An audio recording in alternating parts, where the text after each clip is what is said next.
So the next panel is a great build-up on the opening plenary. The opening plenary was all about giving us a broad vision and a foresight on what is going to emerge in the industry. And the next set of panelists that we have here, can we please, if you don't mind, can you please settle down? And if you have conversations, can you have them outside the door, please?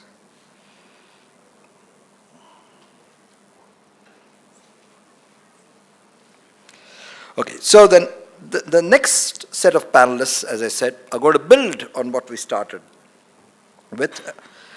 And they are all people who work with data and analysis.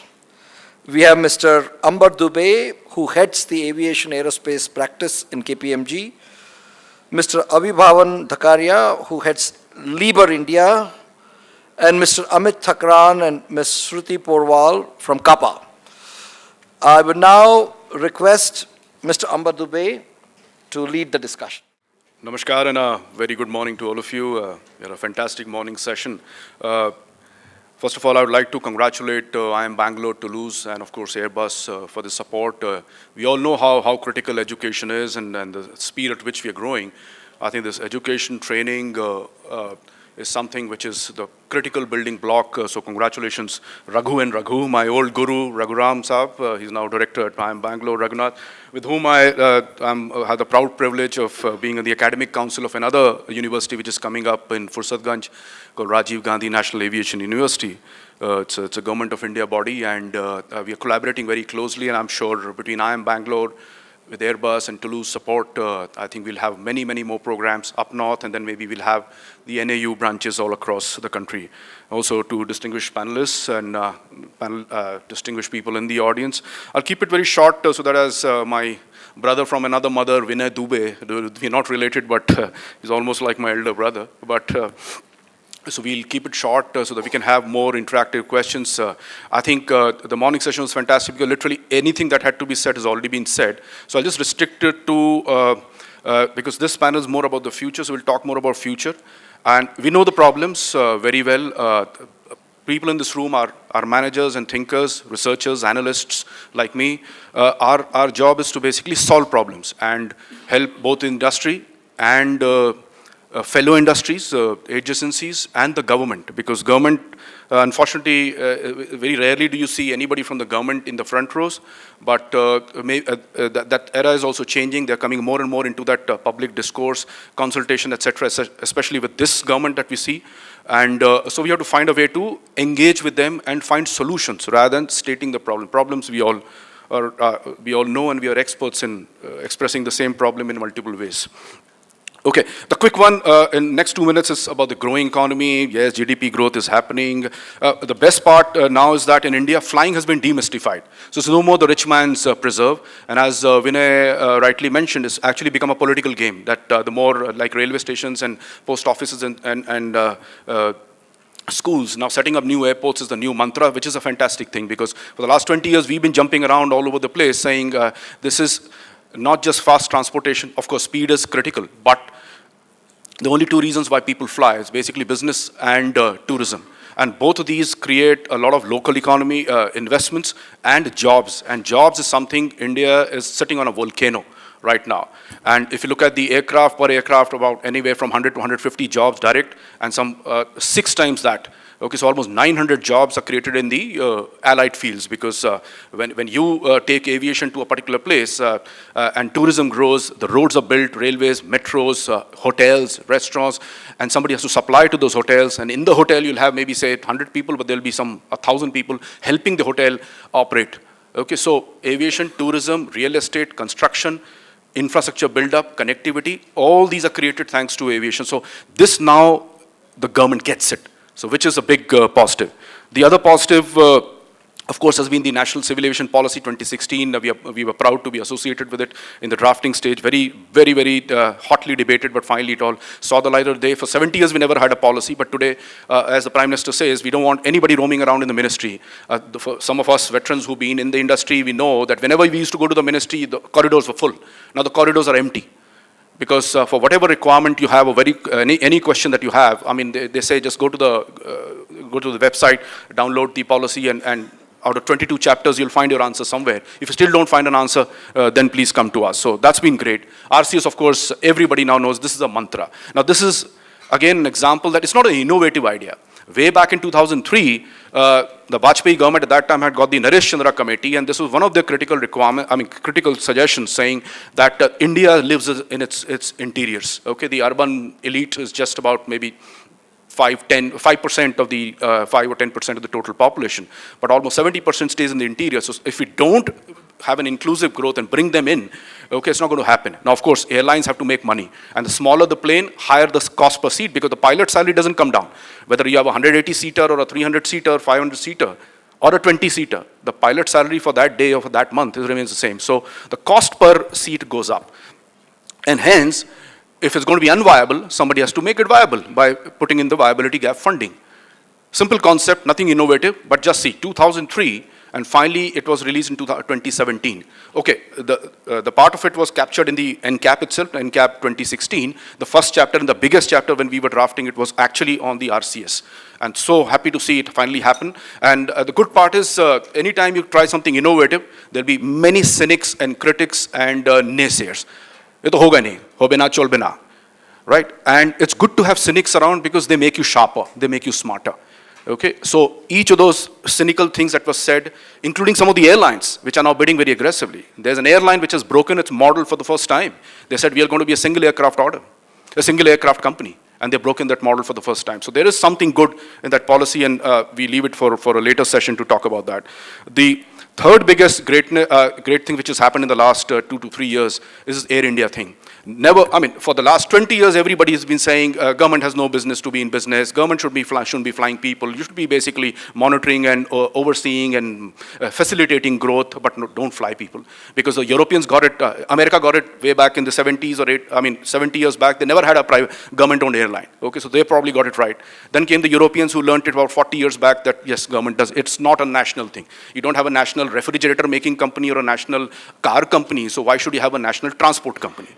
It's just a mental, psychological, ego, mine is bigger than yours kind of a psychology. So that got over in the European countries, and now gradually we're getting to that. I mean, it required a tremendous political will, and this discussion started way back in 2015 when we were drafting the RCS, the NCAP at that time, and a lot of debate happened, but finally it was felt that maybe the time is not right, but at the right time, they've gone ahead, and I'm sure by the end of this year, we'll have a new owner of Air India, and that's going to propel yet another big revolution, because India, the reason why we couldn't leverage all the potential that India has, okay, huge population, huge economy, so much of tourism, religious tourism, etc., but all of that has failed, and two of our friendly neighbors, whether it's Singapore and ASEAN countries on one side, and we have the Gulf countries on the other side, they have leveraged what ideally should have been ours because of our stupidity. But as they say, no community, people, or country can be stupid for too long.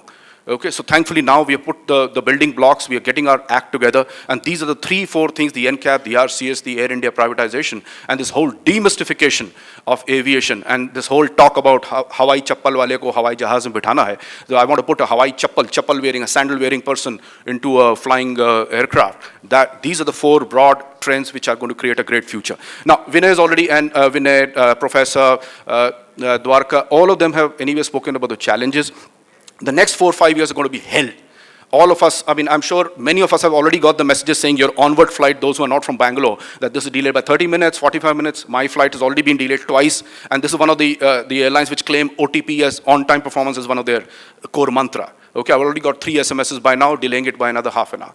Okay, hopefully I'll take off for Vizag because there's a big Andhra summit happening there tomorrow. Anyway, so the next big push is now going to, let's look at the next big tsunami which is going to come is in 2022 or 23 by the time and this is a positive tsunami, sorry. When the big airports are going to come up in Mumbai and Delhi. We were part of the Navi Mumbai project where the Prime Minister last week did the Bhumi Pujan. All this will come up in the next 5 years. The Jewar Airport in Delhi, also expansion of the current airport. You've seen the mess of this airlines fighting to move from one terminal to other, you're going to have a hell of a time traveling to Delhi, Mumbai, and similarly then Chennai, Kolkata, Bangalore, Pune, Goa. Everybody's going to get choked. Okay, all this is going to take at least 4 to 5 years because that's the time it takes. Okay, so every airline now has to find how do we, within this whole constrained environment, be efficient, avoid any accidents, because you heard about this whole near-miss thing recently. This can just take aviation back by 10 years. So it's a hell of a lot of work for DGCA and the ministry and the airlines to ensure, and airports to ensure that we have safe operations. Okay, so now let's get to the solution side. First of all, I think having aviation as a national priority, which the ASEAN countries and the Gulf countries got it, we are getting it now. So that is one big forward movement. There has to be a national plan. There's no national plan at the moment. Okay, there are some looming numbers. We too had predicted in 2010 we'll be number 3 by 2020 and number 1 by 2030. And I made that comment in a London, some airport conference in London. Half the people fell off the chairs because we were number 9 and number 10 then, and they said, I mean, you guys have got off your rocker. But as I say, a dream is not a dream if it's not laughable. And surprise, surprise, we didn't have to wait till 2020. I'm told by the time the numbers come out, we are very close, number 4. Domestic, we're already number 3 from number 10. And in international also, once the December numbers come out for Japan, we are very close, number 4 to Japan. We might have just overtaken them. I'm sure maybe our friends from CAPA will be able to give precise numbers, and we would have overtaken them. This is 3 years in advance of what we have predicted in 2010 about 2020, and people had laughed. So India has this tendency to surprise the biggest pessimists and the biggest optimists. The real story of India is somewhere in between. And many people have lost because they were either on either extremes. Okay, so we need a national plan, which is actually missing. This, the industry and the government has to work together. It's not the government's job. It's also not the industry's job, because all of us have a day job to do. And all of us have a narrow interest about our stakeholders, about shareholder wealth, etc. So somebody within the government and the industry has to work together and get this national plan done where we have a clear vision. Right now we lack a vision. Other than the numbers, how to get there, we don't know. Okay. Number 3, the biggest challenge on land acquisition after the LARR Act, Land Acquisition Act 2013, literally land acquisition has become too difficult. And even for today's bureaucrat and politician, this is the tough part. Land acquisition is tough. Everybody loves a ribbon cutting at the end of the day, or maybe Bhumi Pujan, right? But the tougher part of acquiring land is a very unpopular thing. One guy just gets shot or does a self-immolation, and there's a big political backlash. Okay, so every big city has to have, like London or New York and any of the big cities, 3 to 4 airports. Delhi will have 4 airports, Mumbai will have, Bangalore will have 3 airports, maybe 10 years down the line. But somebody has to plan today, because land acquisition is one of the toughest things. Even in Navi Mumbai, even today, there are certain villages, there are 2 villages bang on the runway area. And it's not going to be easy to make them vacate, especially with the national elections just around the corner. Environment clearances, I'm not going to speak much. We know it's a big, tough thing. Hopefully we'll have a single window kind of a system. Things are getting much faster under this government, and hopefully that will continue. Okay, we need policy support for foreign airlines. Yes, we have a lot of policy support at this moment for aviation, right from the PM level. I've never seen a PM go into a remote place, a small place like Shimla, and flagging of a flight with 14 passengers. In 70 years of independence, I've never seen any prime minister flagging off any airline, by the way. Okay, and he goes down to a place to flag off a plane with 14 people. And then he's doing this Bhumi Pujans in Mopa and Navi Mumbai. A fantastic move forward. Cargo, MRO, general aviation, manufacturing, all these are weak spots at the moment. These are the forgotten children of Indian aviation. What do you call I'm struggling for the word, but they have been neglected. And there is a consciousness, but as I said, Rome was never built in a day. Hopefully, I don't know what 2019 is going to bring, but if there's some continuity in the government, we'll have more and more such bold policy steps coming in. Now comes the technology part. As a future tech, there are many people here with tech background. The only way we can survive the next 4 years is through tech. Okay, so you've heard about this biometrics and big data, robotics, chatbots, even in ancillary services. There's no point. I could be a platinum or a gold card holder from one airline, but the sort of messages I get may not actually be in line with my needs. I should be the person, or you should be that person the airline knows everything about, but we don't have that directed messages, director selling. There's so much value that the youngsters, especially the ones who are sitting at the back, I mean, you guys are the future of Indian aviation. Please come up with those ideas. Help some of us who are from the previous century to understand and leverage the good things that technology can bring. Artificial intelligence, biometrics. I mean, there's no way we can manage. I mean, it's going to be like a cattle shed. I mean, today, if you go in the peak time, all our airports like cattle sheds, the lines going at the entrance, at the security gate, this, that, at every stage, there's congestion. And unless you have biometrics where, I mean, Bangalore is one of the front runners, Bangalore and Hyderabad. And if you can have the system where from the taxi, by the time the taxi leaves you till the aircraft, should be completely paperless. Just by a wave of your hand through biometrics and the Aadhaar-based, ABC as you call it, Angutha-based, something Angutha as a business a boarding card. ABC, if you can get the ABC of biometrics right, we can actually have that scenario, and India could be the front runner. There's no other way. Similarly, we also need, in future, a huge reform in our customs, immigration, security systems, even on immigration. There are question marks as to saying, I mean, with everything that the government knows about us, a big brother is always watching. Why do we even have to stand in queues and get checked and some uncle ji sitting there and having an unnecessary chatter with you? Even if it's 30 seconds, if you have 40 people, half a minute, if there are 40 people, that means 20 minutes here. Okay, so for outgoing Indians, even foreigners, everything is known in your ticket, your whole track record, everything's known to the airline and to the intelligence agencies. So other than flagging people who are suspicious, we actually don't need so much of customs immigration checks that we do. It's a very, very manual and a very boring, especially on the incoming side, when you've already spent 2, 5, 10 or even 16 hours on a flight, it's a very, very painful thing. I'm almost running out of time. I'll just rush through because most of the things have already been covered. Ancillary revenue is going to be big, as I mentioned, a lot of technology to be used there, and understanding of customer behavior. Education and training, very critical. It's been already spoken about in the morning. You guys are doing a great job here at IIM Bangalore. Please continue that. Safety, again, has been spoken about. So net, I'll just conclude by saying India has to think big. And as Vinay mentioned about his examples from Dallas, that's the way to go. Like China, we have to learn from China. We hate China on certain reasons, but there's a lot to learn from China. Think big, build small. That's the whole attitude. Don't build these huge Taj Mahals, which ultimately has to be paid for by the consumer. So I'll just stop by saying we have a great future ahead. Yes, there are challenges, but if people in this room who are the brains of the country, if we cannot get together, work with the government instead of just condemning them, there are solutions to be found, and we'll continue the growth story. And a big next jump is going to be coming in 2023. Let's plan for that. Thank you so much. Jai Hind. That was quite a bit, wasn't it? So thank you, Mr. Vinay Dubey. Our next panelist is Mr. Abhibhavan Dhakaria, who is the business head for Liebherr Aerospace and Transportation in India. I will just take you through some of the key observation which has been made so far. And the key points which I have observed is India is attracting aerospace companies, especially the foreign aerospace companies. We are talking about mature designed in India and building the partners. And before going forward, I want to thank TBS and the Indian Institute of Management Bangalore for giving me this opportunity. Before go on the growth part of the India and the opportunities, I just want to give you a brief. That was the all video all about who is Liebherr. Liebherr is basically a French and German company, mainly does the air management, landing gear and flight controls, and also specialized in the cooling and heating systems, and also the gear and gearboxes. We just started our aerospace operation in just 1 year back during Aero India 2017. And from now, what we have done so far and what our plans are, we're going to discuss now. Our relationship in India is not new.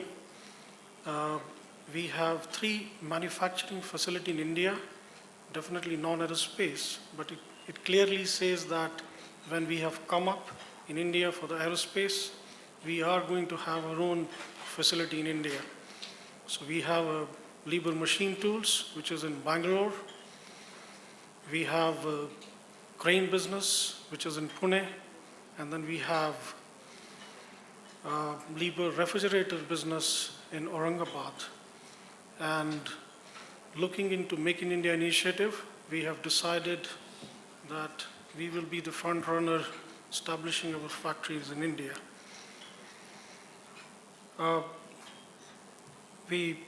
From the last year to this year, our sourcing has been increased from around 5 times. We do not see our sourcing partners just for the sourcing, but we are building them over a period of time. We are handhold them, and then over a period of time in long term, we see that they will become partner to us in India.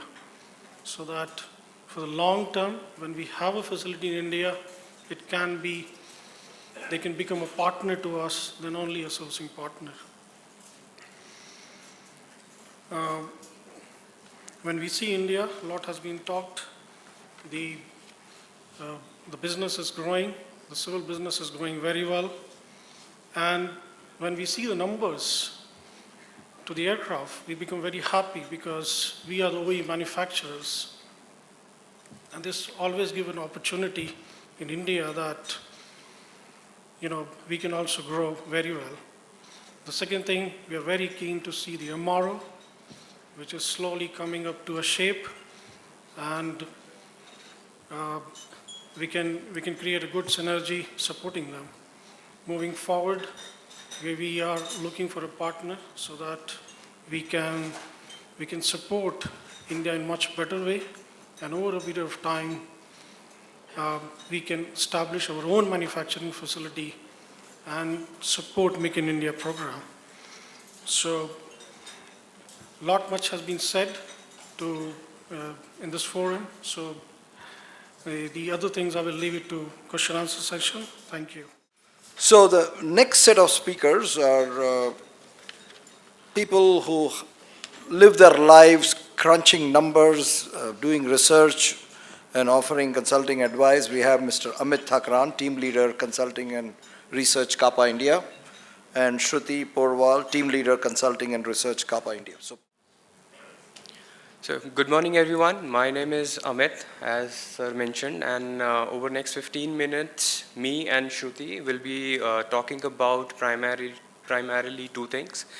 6 global key trends in the global aviation industry, and then we will discuss about India growth numbers, how they look like.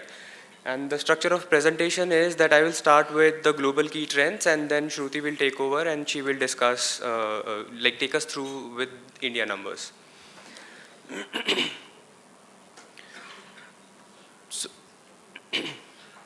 We all know oil prices have been one of the most talked about thing for past couple of years, and for aviation industry it is very important factor for their financial profitability, for their growth, for their expansion plans, and for the entire industry as a whole. So the first key trend that we think is shaping up the aviation industry globally is the impact of oil prices on the industry, and we will discuss how it has impacted the industry over past couple of years. So if we look at the oil prices over past 5-6 years, we see that there is a clear decline in prices during past 2 years primarily. From a level of 100 plus USD per barrel, it went down to $30 per barrel level, but now it is rising a bit again, and it is starting to increase again.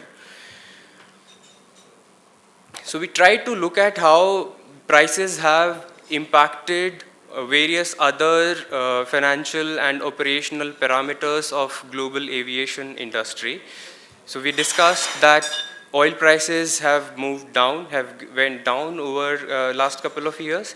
Especially in 2015, they bottomed out, and they have again starting to increase, especially during past 5-6 months, they have been rising. So if we look at the past 5-year trend, prices went down. And what the airlines did, along with the fall in oil prices, they passed on that benefit to passengers in terms of fares. So they lowered down their fares so that they stimulate passenger demand. So it's not that prices went down and that only benefited the airline industry. They passed on some of the benefits to consumers as well, and that is what we are looking at in this blue line, that average fares have moved in line with oil prices over last 5 years. What also happened as a result of the decline in oil prices, and as we know that oil prices constitute roughly about 20 to 40% of an airline's operating costs, and sometimes even higher when they were at their peak. So it is a very significant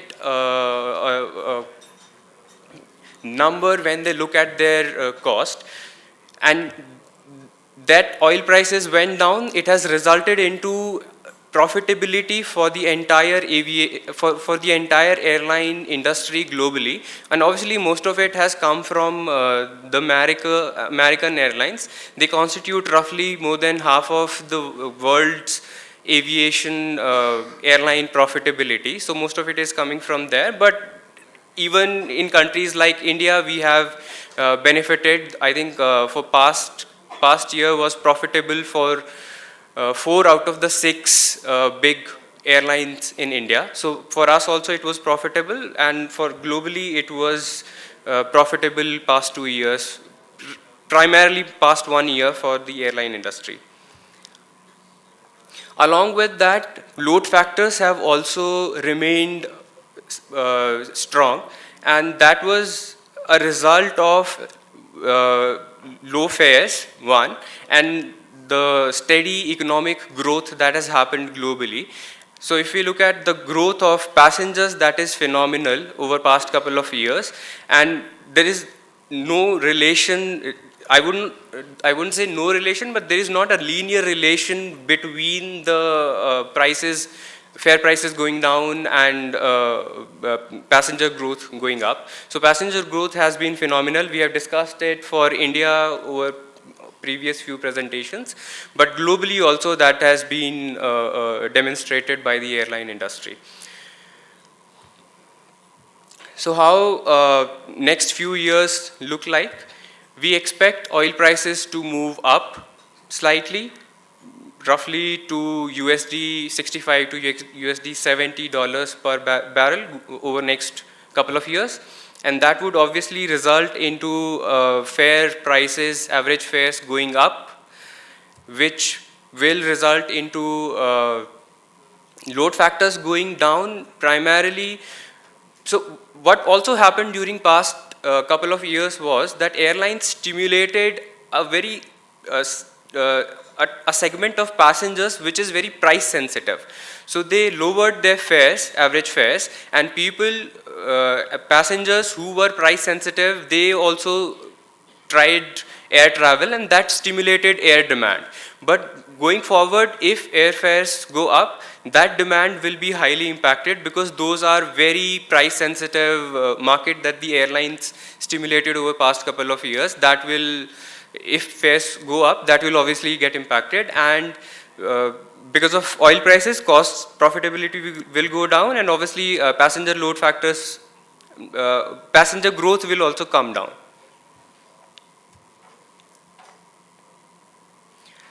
The next thing that I would talk about is long-haul growth in the global aviation industry. Long-haul, low-cost airlines have been growing.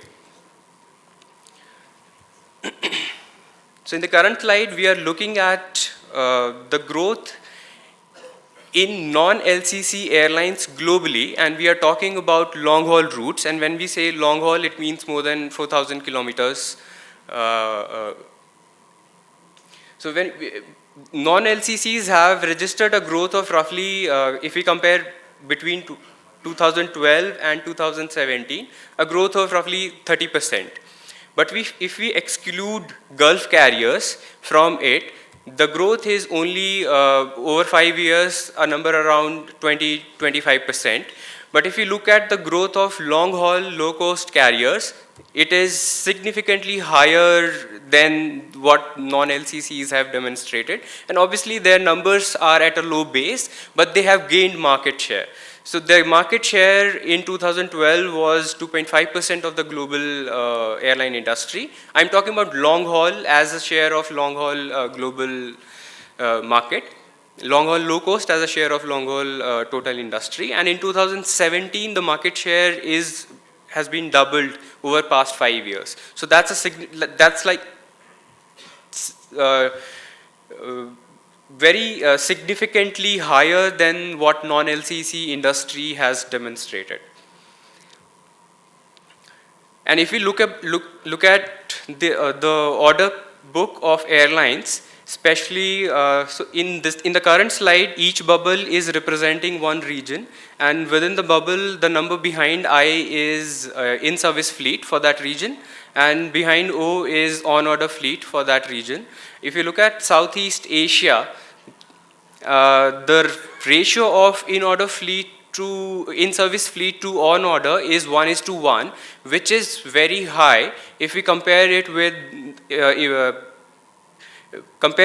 the Western economies like North America and Europe, where in-service fleet is 5,500 aircraft and on-order is roughly 2,000 aircraft, which is less than 30%. So of their in-service fleet. But for Southeast Asia and Asian region, the ratio is 1:1. And if we just look at South Asia, which includes India, the ratio is even higher, which is 1.321.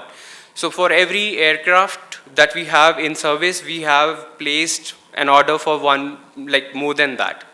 And that is the only case in Asian regions. Otherwise, if you look at other regions, the order book is not, the growth expansion plans are not that high. And I would like to mention one thing here, that most of these orders are narrow body aircraft, and some of them will be used for long haul, low cost operations also. So not everything is for domestic, they will stimulate low cost international demand as well.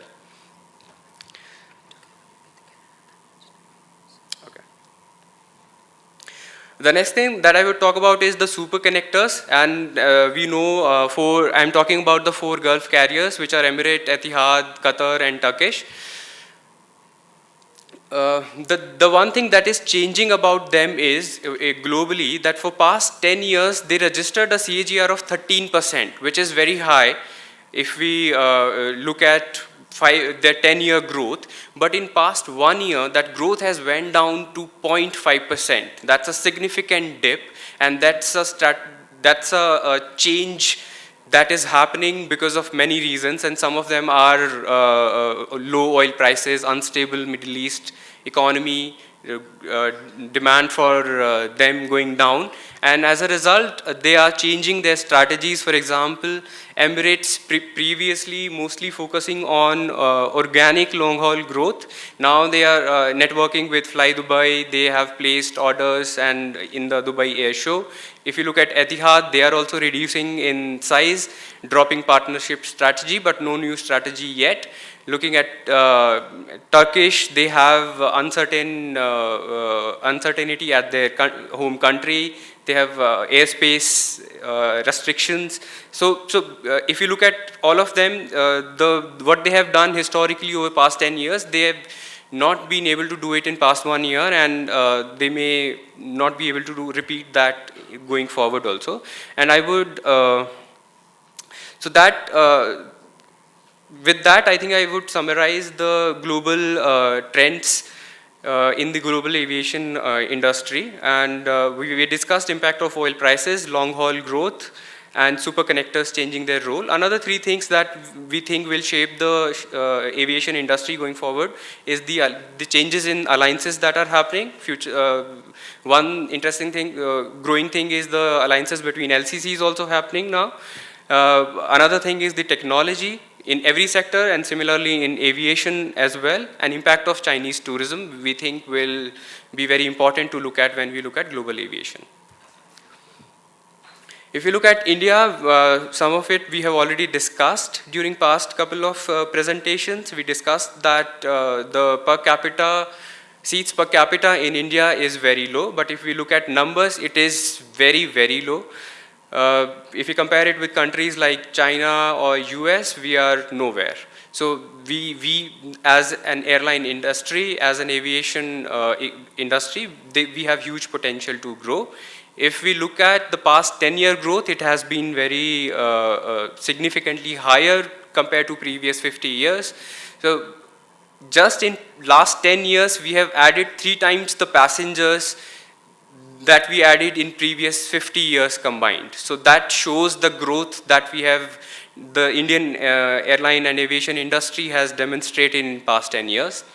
And we at CAPA believe that we forecast that the number of passengers in domestic will be more than 1 billion by 2050, and international passengers will be 500 million by 2050.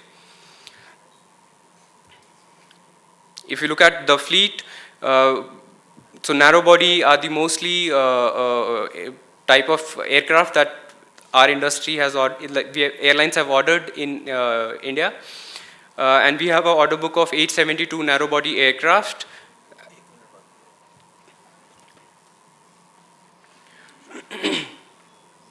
And if we compare that with other countries, again, India's ratio is very high.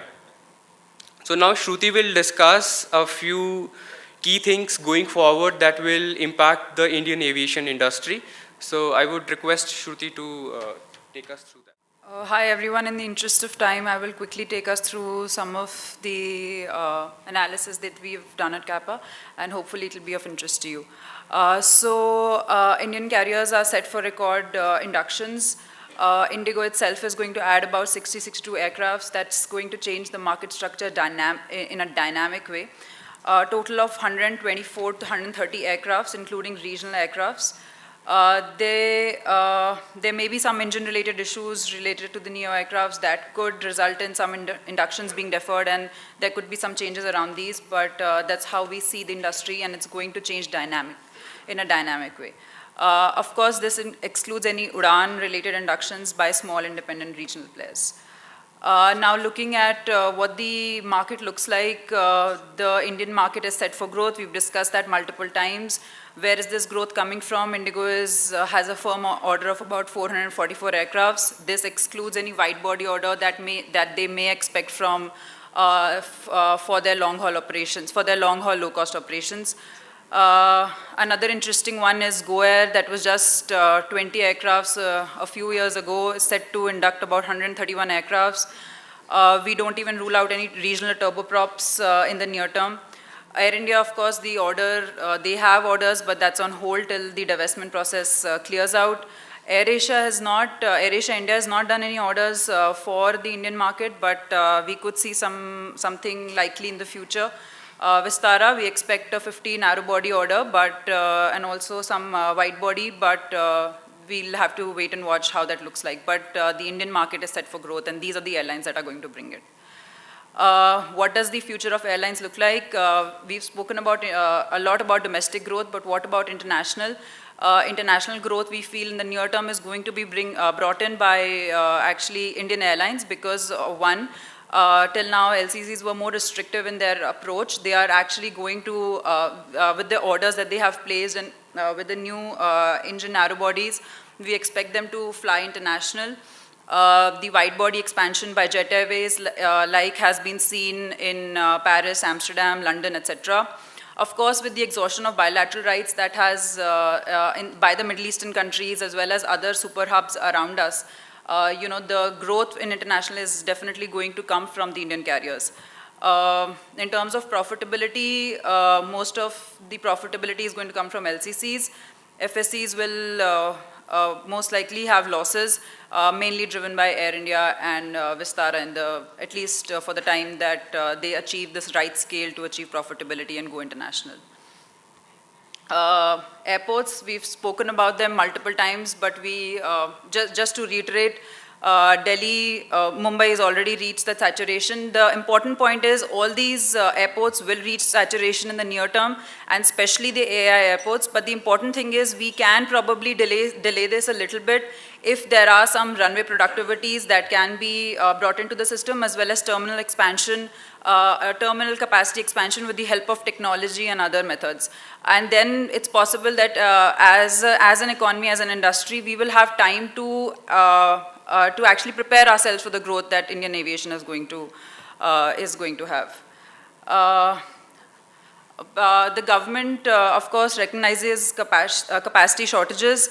There is planned capex, but as discussed, some of it is for ANS, and it's just not going to be enough. There have been delays in the greenfield projects that has cost a lot of money to the state. There are multiple terminals that are planned, but will take some time to come in. Also, we believe for AI, hiving off ANS is something that they should probably look at, and it's been delayed. Let's see how that goes. Now talking about, since the topic was future growth opportunities, there are 3 opportunities, big opportunities we'd like to talk about today very quickly. One is RCS. It's been spoken about by it's already been spoken about. Why we see it as growing, it's a great initiative by the government. It has seen some interest by some of the big players in the industry, Indigo, SpiceJet, Jet. Concern remain, of course, about the small undercapitalized players that could come into the, that have bid for this. And, if there are any failures around that, then how this will shape the future is something that probably we can all debate. Long-haul low-cost from India. Currently, the market that we have is sub-6 hour, given that we are surrounded by superconnectors.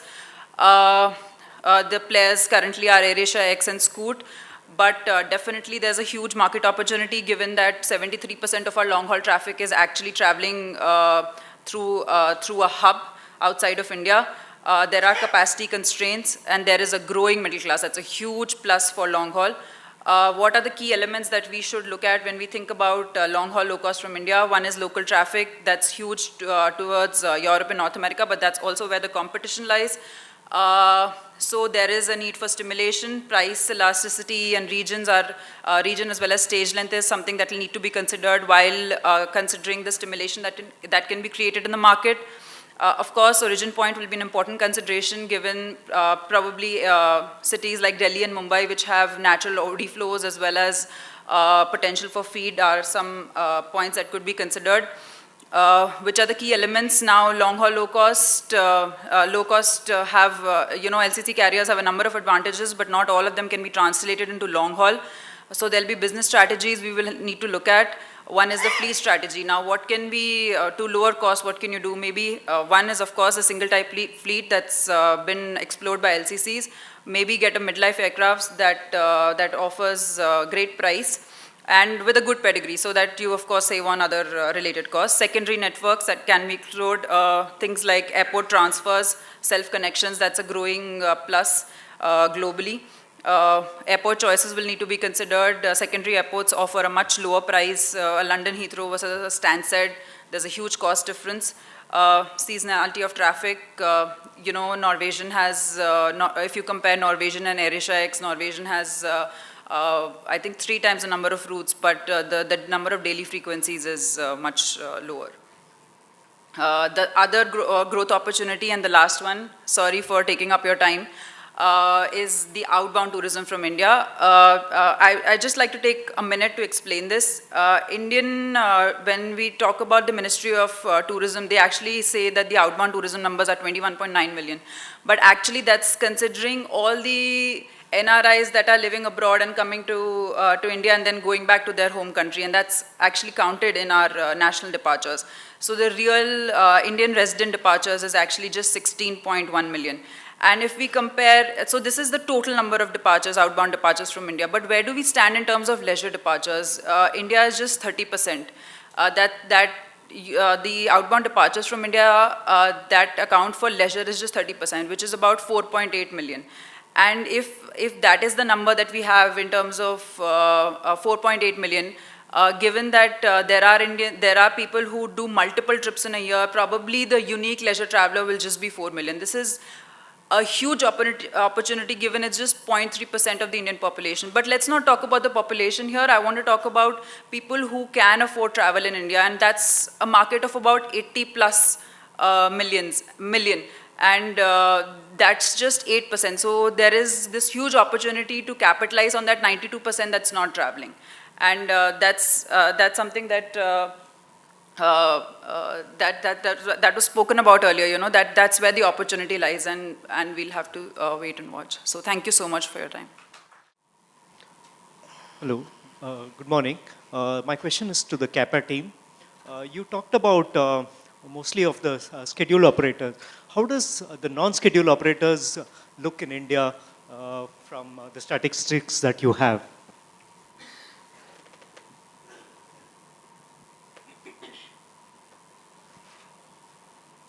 So we mostly track and talk about scheduled operators, and I think we should also look at general aviation and non-scheduled operators as well. I think there is already an industry and there is a huge growth potential there, and RCS will also, I think, motivate and stimulate some demand from such type of airlines and operators.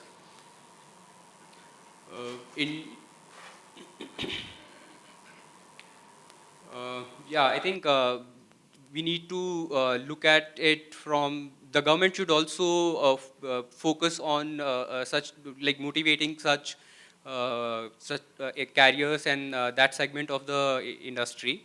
If you look at metro airports, they generally do not allow small aircraft, not, I wouldn't say allow, but they discourage small aircraft operations from their airport. So there should be regulations in place and checks and balances in place so that those type of aircraft and carriers should also be able to operate from bigger airports so that they can provide services, better services to their customers. Thank you. My name is Satish, and Just take 10 seconds, just to add to what Amit just mentioned. The long story short is general aviation is not going to flourish in India under the current scenarios. Because it's also a demerit good. If you see the GST rate is 28 plus 3%, 31%. Is literally no Ambani or Adani is going to bring it as his private plane. They'll come as an NSOP. So it's our own self-goal. And they have the problems at the airports, as he spoke about, at the smaller locations. Because they say at any new location, the first comers are the general aviation. Then comes the small operator, then the helicopters, then the schedule operator, then the big guys. Okay, but the first guy to move in is always the private operator or the NSOP, non-scheduled operator permit. At this moment, we are still in a time warp. Hopefully, the government is actually looking more and more to support them, but it's not being seen as an evidence. Yeah. Thank you so much. And I would also add to that, I think RCS is giving some push for those type of operators. For example, if we talk about helicopters, recently in round 2 bidding, government has got some traction in terms of operating on routes where helicopters would be operating, and they would be connecting, I think, roughly 30 airports by helicopters. So that's, I think, RCS is a positive step in that direction. my name is Satish, and I am from aircraft MRO background. You talk about Air France, Lufthansa, Turkish Technique, even Egypt Air has got such flourishing MRO businesses. What do you think is the reason that we hardly have any MRO facilities in India in the civil aviation sector?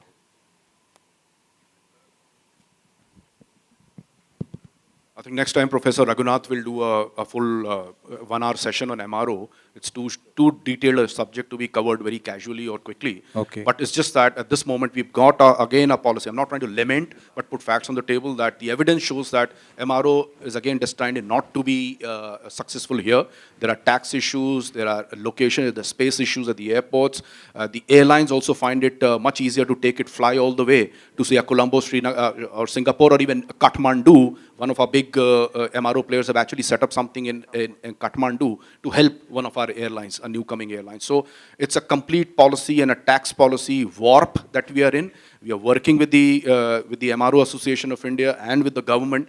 Hopefully something good should come out of it. Yeah. But at this moment, things don't look very good. Sorry to say that. I want to talk about the airport scapes in a country. For example, New York has got about 5 to 6 airports, London has got 4, Chicago itself has got about 3. In India, with the growth of aviation that has been projected over the period of time and with the government support, do you see there's competition amongst the airport as a product access? Yeah, in fact, that's the best thing that could have happened with this privatization of the airports, which started way back in 2004 with this very city. And before that, of course, Cochin.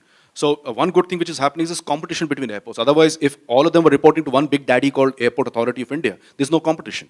There was also, I think Shruti or Amit also mentioned about ANS, the Air Navigation Services. We did that study 6 years back here. It was approved by the AI board and it's still not implemented because of some political reason. Nobody wants the Dharna Pradarshan at the Rajiv Gandhi Bhavan in Delhi.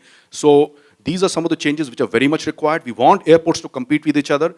Maybe AI, and I'm saying this with all due respect to all our friends from AI who are here. I mean, we make tons of money from them, right? So, but with all due respects, Airport Authority is one of the largest airport companies in the world. There's no way if a GMR and GVK have problems with one airport, it's not easy running one airport, how can you have 125 airports? So I think globally in the future, things will move and more airports, like even on Jaipur, Ahmedabad, there was a very khichdi kind of a system that they had where half of it would be done by AI, half of it would be done by private sector. Even that, most 2 rounds of biddings happened, nobody came. So I think the clear message from the investor community is that you have to give the entire airport, don't do this khichdi handshake kind of a system. The last point is about this new tariff system which is going to come in, because India went through this experimental stage where we kept the tariffs open and the revenue share was frozen.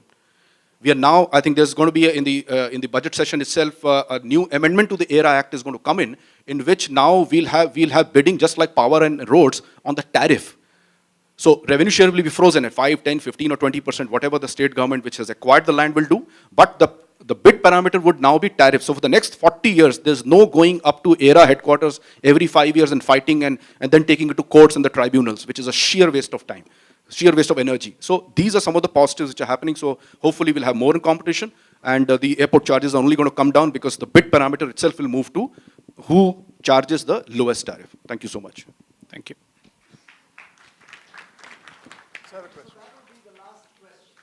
To the panel, yes.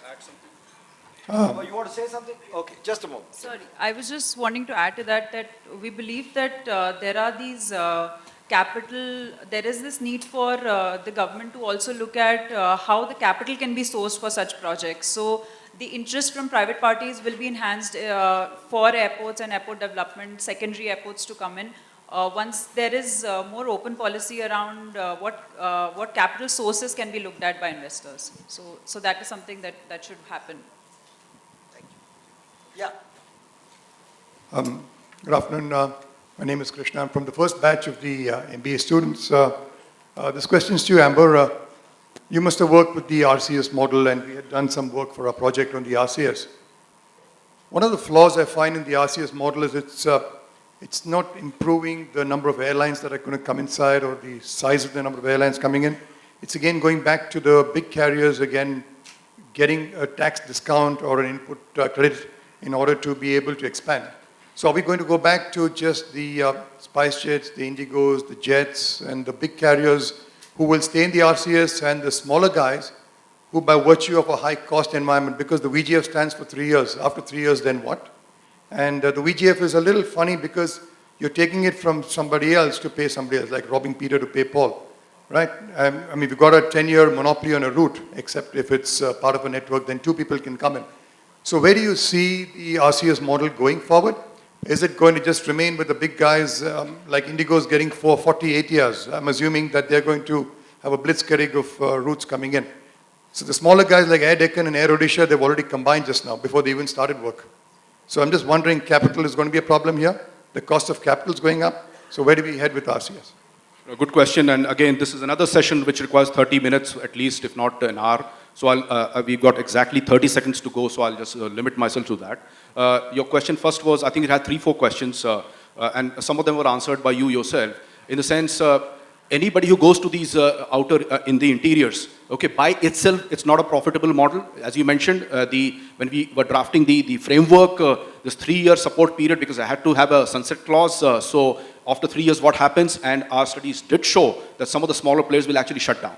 but it was felt that at least let's get it started, because otherwise we'll just keep it within a chattering classes and the debate classes. Should we or should we not? Okay, so we just thought we'll just go ahead, let's see how it goes. And yes, only the big players will probably make more money because it's a network model.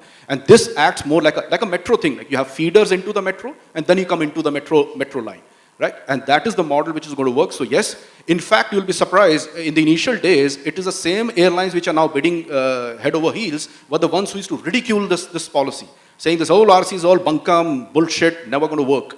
Okay, and it's the same, and they also oppose the fact that they were, like you said, robbing Peter to pay Paul. And the reason behind that was very simple. When we went to the Ministry of Finance, Mr. Jaitley said, no money will come from the Ministry of Finance, okay? Because, we got other social objectives. So, by force, we had to collect the money from within the industry itself. And that's how this whole number of first 8,000 rupees per departure and then 5,000 rupees per departure came in, which is basically about just about 45, 50 rupees per passenger. So, it's not a big deal. So, these are experiments. Yes, thank God after 70 years, somebody's experimented. It's gone off very well.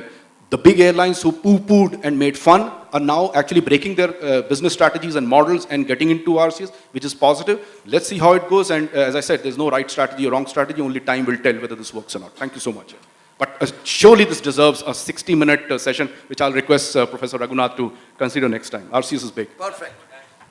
I would add my comments on that. RCS, I think, is a much needed and a very positive step for our country.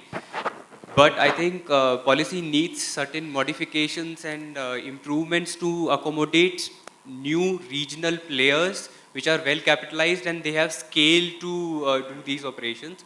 Why we are getting attention or only large players are applying for RCS routes, because if new players come up and they do these routes, it's not economically viable for them to operate at such a low scale.